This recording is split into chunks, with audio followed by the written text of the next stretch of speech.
Hello students, welcome to the world of economics. Today our topic is the credit creation by the commercial bank. How commercial bank creates the credit. इसके बारे में पढ़ेंगे. यह second third topic है from the unit money and banking. तो उसको समझते exam में अक्सर पूछा जाता है. बहुत ही इंपोर्टेंट है, मोस्ट इंपोर्टेंट है, जो इस चैप्टर से फ्रिक्वेंटली बोर्ड एग्जाम्स में अक्सर पूछा जाता है. थोड़ा समझेंगे तो आपको समझ में आएगा कि किस तरीके से बैंक जो है क्रेडिट क्रिएशन करता है. क्रेडिट क्रिएशन का मतलब ये होता है कि वो मनी बनाता है, मनी क्रिएट करता है, क्रेडिट क्रिएट करता है. इसका मतलब क्या है कि कमर्शियल बैंक मान लीजिए 100 रुपए जमा किए तो 100 रुपए से बैंक क्या करता है 1000 रुपए तक का लोन देता है. तो लोन दे करके वो क्या करता है, लोन कैसे देता है, वो डिमांड डिपॉजिट के रूप में देता है. तो money created by commercial bank का मतलब यह है कि commercial bank creates the money by the way of advancing loans to the borrower. जो लोग उसके पास लोन लेने के लिए आते हैं उनको लोन देकर के वो क्या करता है, मनी क्रिएट करता है. तो जो मनी क्रिएट करने की जो पावर है वो आपने अभी मैंने बताया था, वो मनी मल्टीप्लाई पे डिपेंड करती है. अब उसको पूरा समझने के लिए थोड़ा सा इसको लेके चलते हैं. देखिए थोड़ा लिखा है मैंने कि मनी क्रिएट करना या क्रिएट, दोनों का एक ही मतलब है. देखिए credit creation and money creation both are same. अगर दोनों में से कुछ भी आता है तो आपको ये लिखना है आपको. ओके, तो बोथ आर सेम कि money creation and credit creation bye commercial bank. देखिए जो मनी क्रिएट किया जाता है कमर्शियल बैंक के द्वारा वो दो चीजों पर डिपेंड करता है. पहला तो करता है इनिशियल प्राइमरी डिपॉजिट. जो पब्लिक फर्स्ट टाइम जमा करती है पैसा, जो फ्रेश, मेरा अकाउंट मान लिया आरबीआई में, मैं जाकर के, मेरा अकाउंट है एसबीआई में, मैं जाकर के 10,000 रुपए जमा करता हूं. तो जो भी मैंने जमा किया, रुपया जमा किया, वो क्या है आपका, वो आपका है इनिशियल प्राइमरी डिपॉजिट. जितना ज्यादा ये डिपॉजिट होगा उतना ज्यादा बैंक क्या करेगा, क्रेडिट क्रिएशन कर पाएगा. जितना कम अमाउंट होगा उतना ही कम क्या करेगा, वो क्रेडिट क्रिएशन कर पाएगा. दूसरा जो आता है वो आता है लीगल रिजर्व रेशियो, LRR, जो मैं पहले आपको बताया था. जो भी डिपॉजिट होता है, जो भी प्राइमरी डिपॉजिट जमा होता है इनिशियली में, उसका 1% बैंक अपने पास रखता है या वो जमा करता है आरबीआई के पास में. ओके, तो जो पार्ट वो अपने पास रखता है उसको तो बोलते हैं SLR, स्टेट्यूटरी लिक्विडिटी रेशियो. और जो टोटल डिपॉजिट का जो परसेंट जो बैंक कहां करता है, वो जमा करता है आरबीआई के पास, उसको क्या बोलते हैं हम, CRR, कैश रिजर्व रेशियो. यानी कि it is the percentage of total deposits that bank keeps with the RBI as a cash reserve is known as CRR, and as a percentage of total deposits of the commercial bank that banks keeps with themselves as a cash reserve, okay, as a liquid assets is known as SLR. S से समझिए self, स्वयं के लिए, तो S से self हो रहा है तो बचा क्या है, CRR. वो कहां करेगा, वो जमा करेगा आरबीआई के पास में, और सेल्फ मान अपने पास रखेगा. तो टोटल जो डिपॉजिट जमा हुआ उसका, टोटल जो डिमांड, टोटल डिपॉजिट होता है बैंक का, उसमें से जो परसेंट वो अपने पास रखता है दैट इज SLR, और जो परसेंट कहां जमा करता है वो आरबीआई के पास जमा करता है, उसको बोलते हैं CRR बोलते हैं. ओके, अब एक एग्जाम और एक चीज आती है इसमें कि जो भी पैसा बैंक के सिस्टम से बाहर जाता है वो वापस लौट करके कहा जाता है, बैंक के सिस्टम में ही वापस आ जाता है. और ये मैंने जो इसमें एग्जाम्पल, जो मैं आपको समझाने के लिए एग्जाम्पल ले रहा हूं, उसमें ये भी मान लिया मैंने कि सारी बैंक जो है वो एक बैंक यूनिट मान लिया मैंने. ओके, सारी बैंक सिस्टम, जो भी पूरा बैंक एंटायर बैंकिंग सिस्टम है ना, वो मैंने सिंगल यूनिट के रूप में ले रहा हूँ. अलग अलग बैंक नहीं है, वो एक ही बैंक मान ली मैंने. ओके ना, तो ज्यादा बैंक है तो कोई उससे कुछ अंतर नहीं पड़ता, लेकिन उसको सिंपल करने के लिए क्या मान लिया गया है कि सारी बैंकों को एक ही बैंक यूनिट के रूप में मैंने माना है. तो इसमें दो चीजें लिखेंगे कि credit creation by the commercial bank depends upon the initial primary deposit, legal reserve ratio, it consist CRR and SLR, and one more thing, the money that goes out from the banking system comes back in the banking system. जो पैसा बाहर जाता है वो वापस लौट करके bank system में ही आता है, तब जाकर के हमारा ये सिस्टम काम करता है. अब देखिए एक एग्जांपल लेते हैं. मान लीजिए LRR 20% है और इनिशियल प्राइमरी डिपॉजिट कितना है आपका 10,000 रुपए. तो बैंक कैसे क्रेडिट क्रिएशन करता है, एक्चुअली होता है क्या है कि मान लीजिए बैंक के पास में जमा हो गए 10,000 रुपए, that is the initial primary deposit. कितना है हमारा 10,000 रुपए. अब मैंने ये जो LRR, इसका मतलब है 20%. इसका मतलब है कि 20% मनी उसको या तो अपने पास रखना है या जमा करना है आरबीआई के पास में. तो देखेंगे कि 10,000 रुपए का 20% निकालें, कितना आ गया? 2,000 रुपये आ गया आपका। तो इतना पैसा रखने के बाद में जो पैसा बचता है 8,000 रुपये, उस पैसे को क्या कर सकता है? वो लोन के रूप में दे सकता है। ओके, लोन के रूप में क्या कर सकता है? उसे वो दे सकता है। तो जो पैसा वो लोन के रूप में देता है, ओके, लोन दे दिया उसने, लेकिन वो क्या करता है? लोन कभी भी ना कैश में नहीं देता। जिसको भी लोन देता है ना, उसके नाम का अकाउंट ओपन करता है बैंक में, और उस बैंक जो भी उसको लोन दिया है उसके अकाउंट में डिपॉजिट कर देता है। उसने कैश कुछ नहीं दिया, उसने क्या किया? एक एंट्री कर दी उसके अकाउंट में एज ए डिमांड डिपॉजिट। तो ऐसे डिपॉजिट को बोलते हैं सेकेंडरी डिपॉजिट। क्या बोलते हैं उसे? Secondary deposit. अब मान लीजिए उसने एक पर्सन ए को लोन दे दिया 8,000 रुपए का। उस पर्सन ए ने क्या किया? पर्सन बी को पेमेंट किया, उसके नाम से चेक इशू किया। अब पर्सन बी ने क्या किया? वो चेक लेके फिर बैंक में लेके आ गया चेक। ओके, तो बैंक क्या करेगा? बैंक में वो पैसा फिर वापस आ गया एज ए प्राइमरी डिपॉजिट, पैसा वापस फिर आ गया 8,000 रुपए। अब बैंक क्या करेगा? उस डिपॉजिट का फिर से क्या रखेगा? 20% अपने पास फिर रखेगा। वो रूल है भाई कि आपको क्या करना है? प्राइमरी डिपॉजिट का आपको कुछ परसेंट अपने पास या आरबीआई के पास में उसे आपको रखना है। तो इस तरीके से वो फिर उसमें क्या करेगा? 8,000 रुपए का 20% अपने पास फिर रखेगा, यानी कि 1600। बचा कितना? 6,400। उसे क्या करेगा? वो फिर से किसी व्यक्ति को लोन दे देगा।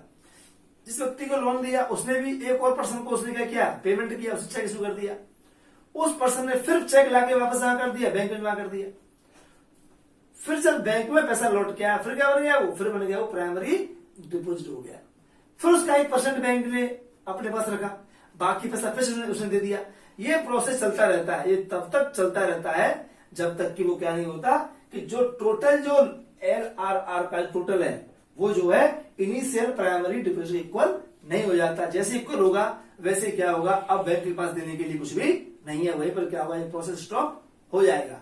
अब देखो, मैं इसको एक एग्जाम्पल आपको लिया है। मैं थोड़ा सा एक फिगर बना करके, डायग्राम बना के आपको मैं समझाता हूं कि किस तरीके से बैंक क्या करता है? क्रेडिट क्रिएशन करता है।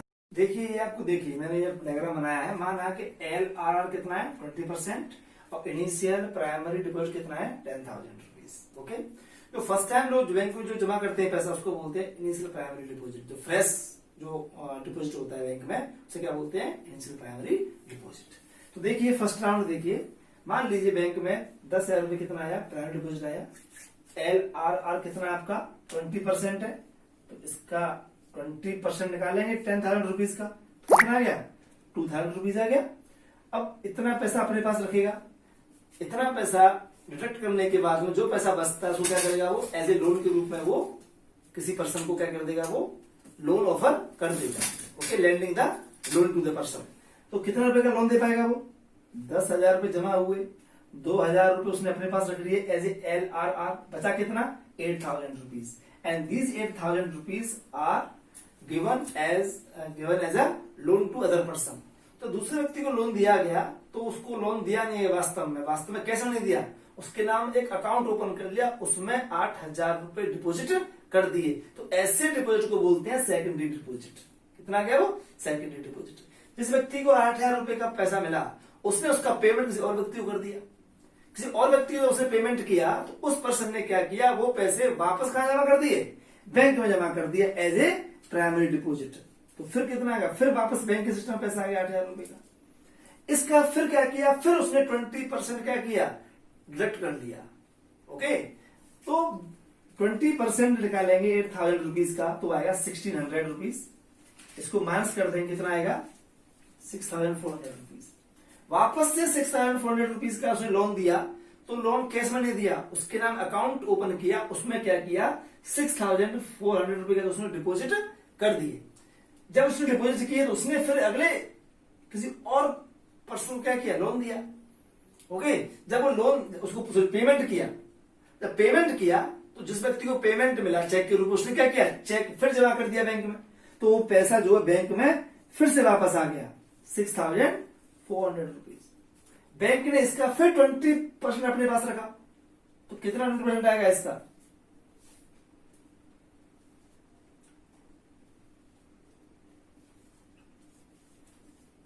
इतना रुपए आ गया। अब इसको इसमें से माइनस कर दो, वो यहां आएगा।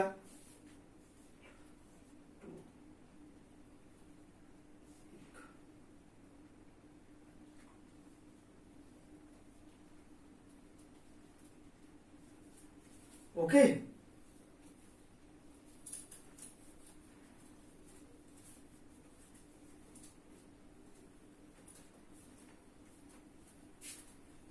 इतना आएगा 5120। ओके, तो ये प्रोसेस चलती रहेगी, ये प्रोसेस और भी राउंड होंगे इसके। ये प्रोसेस तब तक चलेगा जब तक कि टोटल करते हैं प्राइमरी डिपॉजिट, जब तक कि इसका टोटल जो है LRR का टोटल जो है इनिशियल प्राइमरी डिपॉजिट इक्वल है, ये दोनों इक्वल होने चाहिए। जब दोनों इक्वल होंगे उतना जब तक ये प्रोसेस चलती रहेगी और मनी क्रिएट होता रहेगा। तो टोटल करेंगे तो इसका टोटल आएगा आपका 50,000 रुपीज आएगा इसका टोटल। इसमें से 10,000 रुपए एरर हो गया, सेकंड डिपॉजिट आएगा आपका 40,000। इस तरीके से आपने देखा कि 10,000 रुपए जमा किए स्टार्टिंग में, तो बैंक ने कितना किया, 50,000 रुपए क्या किया, मनी क्रिएट किया। तो मनी कितना मनी क्रिएट करता है उसका एक फॉर्मूला है, हम उसको सीधे निकाल सकते हैं। तो total money created by commercial bank, commercial bank ने कितना किया, क्रिएट किया, उसका फॉर्मूला होता है 1/LRR multiply by initial primary deposit, initial primary deposit. Okay, तो इसमें क्या कर सकते हैं, हम इजिली वैल्यू पुट कर देंगे।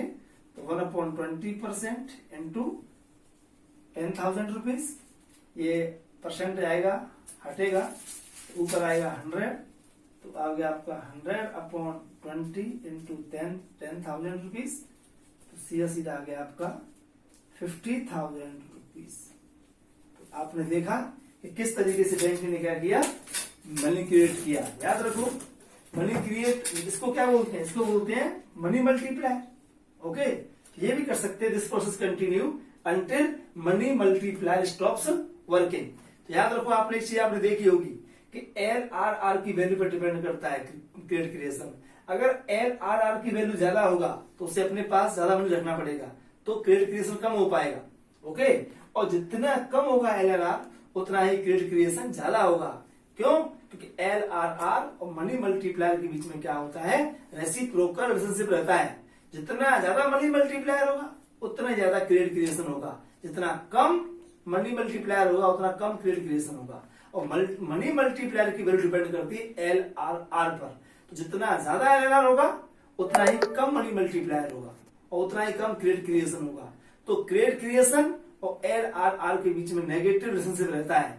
LRR जितना ज्यादा होगा बैंकों की क्रेडिट क्रिएशन करने की कैपेसिटी उतनी कम होगी, और LRR जितना कम होगा बैंकों की क्रेडिट क्रिएशन करने की कैपेसिटी उतनी ही ज्यादा होगी। So in this way you can see how commercial bank creates the credit. Thank you.